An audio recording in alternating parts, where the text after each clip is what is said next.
Hello student, welcome to my channel. आज की class में हम लोग 6 नंबर का पूछे जाने वाला प्रश्न पे चर्चा करेंगे, जिसमें कुछ कथन दिए होते हैं। उस कथन के अनुसार हमको रासायनिक समीकरण तैयार करना होता है और उस समीकरण को संतुलित भी करना होता है।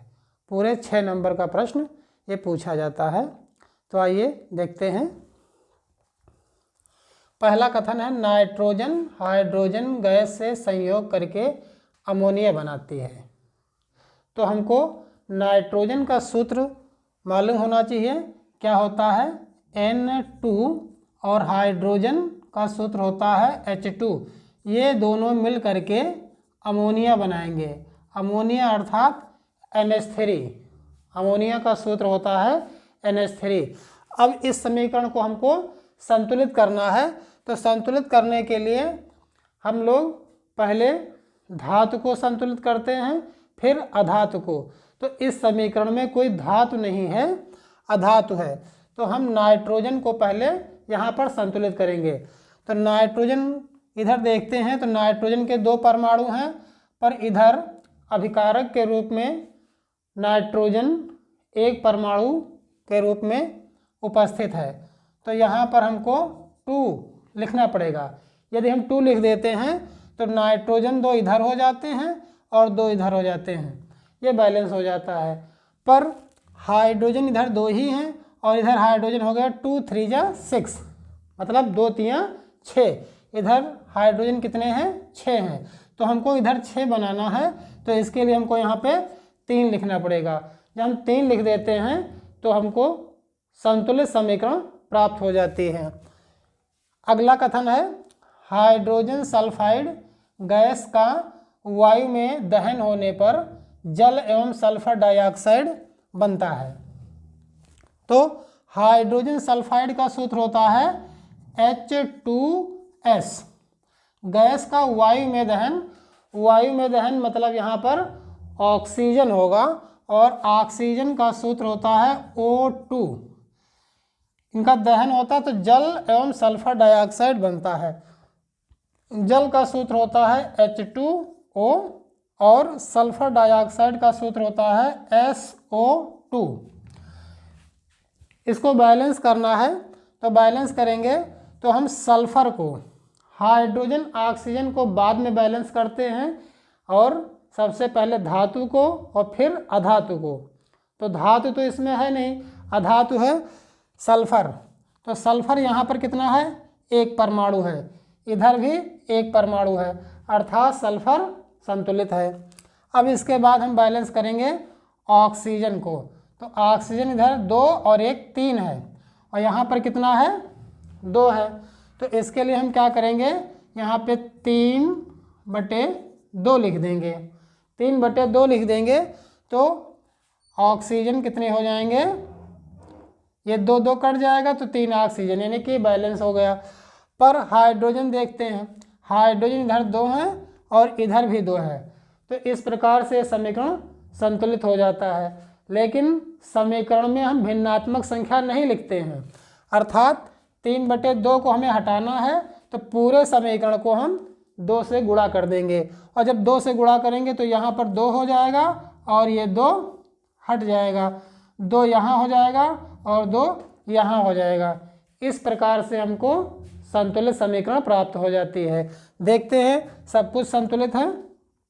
2 दूना 4 हाइड्रोजन है, 2 दूना 4 हाइड्रोजन इधर भी हैं, और सल्फर 2 हैं, इधर भी सल्फर 2 हैं। ऑक्सीजन कितने हैं, 3 दूनी 6 और 2 ये हैं, 2 दूना 4, अर्थात इसमें सभी परमाणु संतुलित हैं। एल्युमिनियम सल्फेट बेरियम क्लोराइड से अभिक्रिया करके एल्युमिनियम क्लोराइड एवं बेरियम सल्फेट का अवच्छेद देता है। तो इस समीकरण को देखते हैं।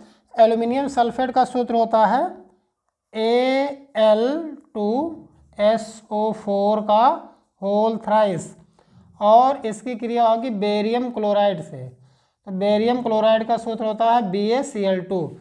ये क्रिया करके क्या बनाते हैं, एल्युमिनियम क्लोराइड। एल्युमिनियम क्लोराइड अर्थात AlCl3, और क्या बनता है, बेरियम सल्फेट बनता है। बेरियम सल्फेट का अवक्षेप बनता है। जब अवक्षेप बनता है तो हम डाउन एरो से प्रदर्शित करते हैं, और जब कोई उत्पाद गैस के रूप में निकलता है तो अप एरो होता है, यानी कि तीर की दिशा ऊपर की ओर होती है। तो ये रहा हमारा समीकरण। अब इसको हम संतुलित करते हैं। तो पहले हम धातु को बैलेंस करेंगे। धातु इसमें क्या है, एल्युमिनियम है, और एल्युमिनियम यहाँ पर कितना है, 2 है। यहाँ पर एल्युमिनियम कितना है, 1 है। तो हमको यहाँ पे 2 लिखना पड़ेगा। 2 लिखने से एल्युमिनियम संतुलित हो जाता है। और फिर बेरियम, बेरियम यहाँ पर 1 है, इधर भी 1 है, तो धातु संतुलित हो गई। इसके बाद हम अधातु को संतुलित करेंगे। अधातु यहाँ पे सल्फर है, सल्फर कितना है, 3 है, और इधर सल्फर कितना है, 1 है। तो हमको यहाँ पे 3 लिखना पड़ेगा। जब 3 लिखेंगे तो सल्फर 3 हो जाएगा, लेकिन बेरियम इधर 3 हो गया और इधर 1 ही है, तो यहाँ पर हमको 3 लिखना पड़ेगा। तो बेरियम हमारा 3 हो गया, सल्फर इधर 3 है, इधर 3 है। इसके बाद बात करते हैं ऑक्सीजन की। ऑक्सीजन बैलेंस नहीं है, तो ऑक्सीजन देखते हैं। ऑक्सीजन ब्रैकेट के अंदर 4 हैं, बाहर 3 लिखा, तो 4 3 12 ऑक्सीजन हो गए, और इधर कितना होगा, 3 चौके 12, मतलब ऑक्सीजन भी संतुलित हो गया। इस प्रकार से ये कथन समीकरण के रूप में हम लोगों ने संतुलित कर दिया। अगला कथन है, पोटेशियम धातु जल के साथ अभिक्रिया करके पोटेशियम हाइड्रोक्साइड एवं हाइड्रोजन गैस देती है। तो पोटेशियम का सूत्र होता है के, और ये क्रिया करेगी जल से, जल का सूत्र होता है H2O। तो क्या देती है, पोटेशियम हाइड्रोक्साइड, अर्थात पोटेशियम हाइड्रोक्साइड का सूत्र होगा KOH, और हाइड्रोजन गैस देती है, तो हाइड्रोजन गैस का सूत्र होगा H2। गैस के रूप में कोई उत्पाद निकलता है तो हम एरो लगाते हैं जिसकी दिशा ऊपर की ओर होती है। ये समीकरण हमारा हो गया। अब इसको हमें संतुलित करना है, तो संतुलित करने के लिए हम पहले धातु को बैलेंस करेंगे। तो धातु हमारा पोटेशियम है, इधर 1 है और इधर भी 1 पोटेशियम है, अर्थात पोटेशियम संतुलित है।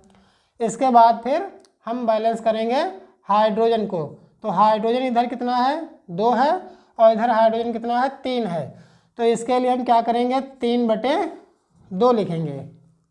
3/2 लिखेंगे तो हाइड्रोजन कितने हो जाएंगे, 3 परमाणु, और इधर 3 है, बैलेंस है। ऑक्सीजन इधर 1 है, इधर ऑक्सीजन 1 है। इस प्रकार से समीकरण संतुलित तो हो जाती है, पर इसमें एक भिन्नात्मक संख्या आ जाती है जो कि लिखी नहीं जाती है। तो इसको हटाने के लिए पूरे समीकरण को हम 2 से गुणा कर देंगे। 2 से गुणा करेंगे तो यहाँ पर 2 हो जाएगा, और ये बटे 2 हट जाएगा, यहाँ पर 2 आएगा और यहाँ पर 2 आएगा। इस प्रकार से समीकरण संतुलित हो जाती है। अगला क्वेश्चन है, निम्न अभिक्रियाओं के लिए संतुलित रासायनिक समीकरण लिखिए। तो calcium hydroxide plus carbon dioxide is equal to calcium carbonate plus जल। तो इसको हम समीकरण के रूप में कैसे लिखेंगे, ध्यान दीजिए।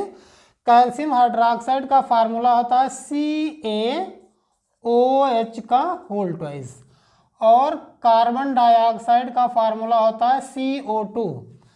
ये मिल करके कैल्शियम कार्बोनेट बनाते हैं, अर्थात CaCO3, और क्या बनता है, जल। ये समीकरण होगा। इसको संतुलित करना है, ध्यान दें। संतुलित करने के लिए क्या होगा, ये समीकरण संतुलित है। कैल्शियम यहाँ पर 1 है, यहाँ भी 1 है, और कार्बन यहाँ 1 है, यहाँ 1 कार्बन है। हाइड्रोजन 2 है, 2 हाइड्रोजन है।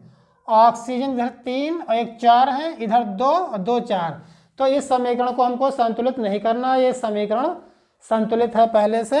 उसके बाद अगला कथन है, जिंक प्लस सिल्वर नाइट्रेट अभिक्रिया करके जिंक नाइट्रेट और सिल्वर देते हैं। तो जिंक का फार्मूला होता है Zn, और सिल्वर नाइट्रेट का फार्मूला होता है AgNO3। AgNO3 सिल्वर नाइट्रेट होता है। ये जिंक नाइट्रेट देते हैं। जिंक नाइट्रेट का फार्मूला होगा ZnNO3 का होल ट्वाइस। क्योंकि जिंक की वैलेंसी 2 होती है, नाइट्रेट की वैलेंसी 1 होती है, तो फार्मूला होगा जिंक नाइट्रेट का ZnNO3 का होल ट्वाइस प्लस सिल्वर के लिए हम लिखेंगे Ag। इस समीकरण को संतुलित करते हैं तो यहाँ पर धातु को पहले बैलेंस करेंगे। धातु यहाँ पे जिंक है और सिल्वर है, तो जिंक यहाँ पर 1 है, इधर भी 1 है, तो ये बैलेंस है। सिल्वर इधर 1 है, ये भी इधर 1 है, लेकिन नाइट्रेट इधर 1 है और यहाँ नाइट्रेट कितने हैं, 2 हैं, तो हमको 2 नाइट्रेट करने के लिए हमको यहाँ पर 2 लगाना पड़ेगा। जब 2 लगाते हैं तो सिल्वर भी 2 हो जाते हैं, तो इसके लिए यहाँ पे हम 2 लिख देंगे, तो हमको ये समीकरण संतुलित प्राप्त हो जाएगी। इसके बाद अगला है एल्युमिनियम कॉपर क्लोराइड मिल करके एल्युमिनियम क्लोराइड और कॉपर देते हैं। तो एल्युमिनियम का फार्मूला होता है Al और कॉपर क्लोराइड का फार्मूला होगा CuCl2। ये मिलकर क्या देंगे, एल्युमिनियम क्लोराइड और कॉपर। तो एल्युमिनियम क्लोराइड का फार्मूला होता है AlCl3 और कॉपर के लिए हम Cu लिखते हैं। कॉपर का फार्मूला होगा Cu। अब इसको बैलेंस करते हैं, तो धातु बैलेंस करेंगे पहले। एल्युमिनियम यहाँ पर 1 है, इधर भी एल्युमिनियम 1 है, कॉपर इधर 1 है, इधर 1 है, पर क्लोरीन इधर 3 है और यहाँ पर 2 हैं, तो इसके लिए हम क्या करेंगे, यहाँ पर 3 लिख देंगे तो क्लोरीन हो जाएंगे 3 दूने 6, और यहाँ पे 2 लिखेंगे तो 2 तियाँ 6, लेकिन एल्युमिनियम कितने हो जाते हैं, 2, तो इसके लिए हमको यहाँ पे 2 लिखना पड़ेगा। पर अभी कॉपर बैलेंस नहीं है, कॉपर यहाँ पे 3 है और यहाँ पर 1 है, तो यहाँ पर हम 3 लिख देंगे। इस प्रकार से समीकरण संतुलित हो जाएगी। अगला कथन है बेरियम क्लोराइड पोटासियम सल्फेट मिल करके बेरियम सल्फेट और पोटासियम क्लोराइड देते हैं। तो बेरियम क्लोराइड का सूत्र होता है BaCl2 और पोटासियम सल्फेट का सूत्र होता है K2SO4, और ये मिल करके क्या देंगे, बेरियम सल्फेट। बेरियम सल्फेट का सूत्र होता है BaSO4 प्लस पोटासियम क्लोराइड। तो पोटासियम क्लोराइड का फार्मूला होता है KCl। ये हमारी समीकरण होगी। अब इसको हम संतुलित करते हैं, कैसे करेंगे ध्यान दीजिए।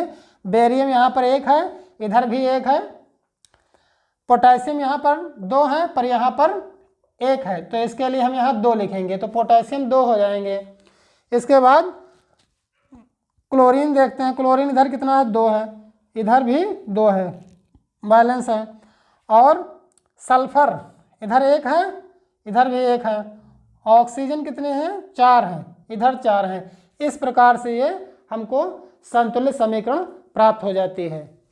अगला कथन है पोटेशियम ब्रोमाइड एक्वस मतलब ये जल में घुला है और ये आयन के रूप में होगा।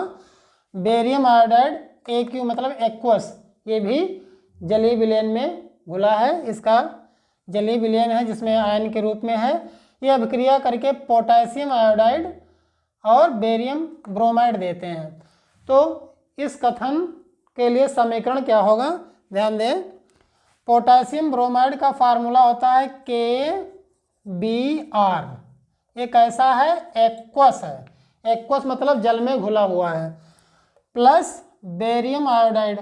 बेरियम आयोडाइड का फार्मूला होगा BaI2। ये कैसा है, एक्वस है। ये उत्पाद के रूप में क्या देते हैं, ध्यान दीजिए, पोटेशियम आयोडाइड। ये पोटेशियम आयोडाइड अर्थात KI कैसा है, एक्वस है, ये भी जल में घुला हुआ है। और फिर है बेरियम ब्रोमाइड यानी कि BaBr2, ये भी कैसा है, एक्वस है। अब इसको हम संतुलित करते हैं, तो संतुलित करने के लिए ध्यान दें, पोटेशियम यहाँ पर 1 है, इधर भी 1 पोटेशियम है। ब्रोमाइड यानी ब्रोमीन इधर 1 है और इधर कितने हैं, 2 हैं, तो इसके लिए हमको यहाँ पे 2 लिखना पड़ेगा। जब 2 लिखेंगे तो ब्रोमीन 2 इधर हो जाएगा और 2 इधर हो जाएगा। इसके बाद फिर बेरियम यहाँ पर कितना है, 1 है और इधर कितना है, 1 है, अर्थात ये बैलेंस है। आयोडीन यहाँ पर कितना है, 2 है, और यहाँ आयोडीन 1 है। तो यहाँ पर हम जब 2 लगाएंगे तो आयोडीन भी 2 हो जाएगा और पोटेशियम भी 2 हो जाएगा, अर्थात ये समीकरण पूरी तरह से संतुलित हो जाएगी। इसके बाद अगला समीकरण है जिंक कार्बोनेट। जिंक कार्बोनेट का फार्मूला होता है ZnCO3 और ब्रैकेट में जो S लिखा है ये इसकी अवस्था को दर्शाता है, अर्थात ये किस रूप में होगा, ठोस, S फॉर सॉलिड। और ये क्या करता है, जिंक ऑक्साइड देता है, यानी ZnO देता है। ये भी कैसा रहेगा, सॉलिड रहेगा। और इसके बाद कार्बन डाइऑक्साइड देता है। ये समीकरण देखते हैं संतुलित है या नहीं। यदि संतुलित नहीं है तो हम लोग संतुलित करेंगे। ध्यान दें, यहाँ पे जिंक कितना है, 1 है, इधर भी 1 है, कार्बन 1 है, इधर भी कार्बन 1 है, ऑक्सीजन 3 है, इधर ऑक्सीजन 1 और 2 3 है, ये भी संतुलित है। ये कार्बन डाइऑक्साइड जो होगा गैस के रूप में होगा, यानी कि ये ऊपर निकलेगा। इसके बाद अगला कथन है मैग्नीशियम, जो कि ठोस है, सॉलिड है। हाइड्रोक्लोरिक अम्ल जल में घुला हुआ है और मैग्नीशियम क्लोराइड एक्वस है, हाइड्रोजन गैस के रूप में है। तो इसका समीकरण लिखते हैं, मैग्नीशियम ये हो जाएगा, मैग्नीशियम का सूत्र होता है Mg, और हाइड्रोक्लोरिक अम्ल का सूत्र होता है HCl। ये कैसा है, एक्वस है, एक्वस मतलब जल में जलीय विलयन है। और मैग्नीशियम क्लोराइड, तो मैग्नीशियम क्लोराइड का सूत्र होगा MgCl2। ये कैसा है, जल में आयन के रूप में है। और क्या है, हाइड्रोजन, तो हाइड्रोजन गैस है तो इसका सूत्र होगा H2, और ये इस रूप में निकल रही है। यहाँ पर हम दिखाएंगे G मतलब गैस के रूप में है। अब देखते हैं समीकरण बैलेंस है कि नहीं। यदि बैलेंस नहीं है तो हम लोग बैलेंस करेंगे। यहाँ पर मैग्नीशियम कितना है, 1 है, यहाँ भी मैग्नीशियम 1 है। इसके अलावा हमको अधातु यानी क्लोरीन को बैलेंस करना है। क्लोरीन यहाँ पर कितने हैं, 2 हैं, इधर 1 क्लोरीन है, तो 2 क्लोरीन करने के लिए हमको यहाँ पे 2 लगाना। ध्यान रखना, कभी भी पदार्थ के बाद में हमें संख्या नहीं लिखनी है। समीकरण को संतुलित जब करते हैं तो जो भी अभिकारक है या उत्पाद है तो उसके पहले संख्याएं लिखना है। तो यहाँ पे मैंने 2 लिख दिया, तो हाइड्रोजन 2 हो गए, हाइड्रोजन इधर 2 हैं, और क्लोरीन भी संतुलित हो गया। इस प्रकार से ये समीकरण संतुलित हो गई। कुछ समीकरण दी गई हैं जिनको हमें संतुलित करना है, तो इनके लिए देखते हैं। पहला समीकरण है HNO3 प्लस CaOH का whole twice is equal to CaNO3 का होल ट्वाइस प्लस H2O, अर्थात नाइट्रिक अम्ल है, कैल्शियम हाइड्रोक्साइड है, और ये कैल्शियम नाइट्रेट बनाता है और पानी बनाता है। तो इसको हम संतुलित करेंगे तो कैसे करेंगे, यहाँ पे धातु क्या है, कैल्शियम है, तो सबसे पहले हम धातु को ही संतुलित करेंगे। तो कैल्शियम यहाँ पर 1 है, इधर भी 1 है। इसके बाद हम नाइट्रोजन को संतुलित करेंगे। नाइट्रोजन यहाँ पर 1 है, पर यहाँ पे नाइट्रोजन कितने हैं, 2 हैं। ब्रैकेट के अंदर जितना भी है यहाँ पे 2 लिखा है, मतलब उसका 2 गुना। तो नाइट्रोजन यहाँ 2 है और यहाँ 1 है, तो हमको यहाँ पर 2 लिखना पड़ेगा। तो नाइट्रोजन हमारा संतुलित हो जाता है। इसके बाद फिर बारी आती है हाइड्रोजन की। तो हाइड्रोजन यहाँ पर कितने हैं, 2, और ये 2 4, और इधर हाइड्रोजन कितने हैं, 2। तो हम यहाँ पे अगर 2 लिख दें तो हाइड्रोजन भी संतुलित हो जाता है। अब रह गया ऑक्सीजन। तो ऑक्सीजन यहाँ पे कितने हैं, 3 दूनी 6 ऑक्सीजन ये हैं और 2 ये हैं, 8 ऑक्सीजन हो गए कुल। इधर कितने हैं, 2 3 6 और 2 8। इस प्रकार से ये समीकरण संतुलित हो जाती है। अगला समीकरण NaOH plus H2SO4 is equal to Na2SO4 plus H2O।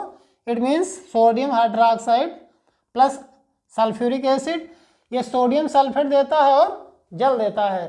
तो इसको हम बैलेंस करेंगे। तो पहले सोडियम को बैलेंस करेंगे। सोडियम यहाँ पर 1 है और इधर कितने हैं, 2 हैं। तो इस सोडियम को बराबर करने के लिए हमको यहाँ पे 2 लिखना पड़ेगा।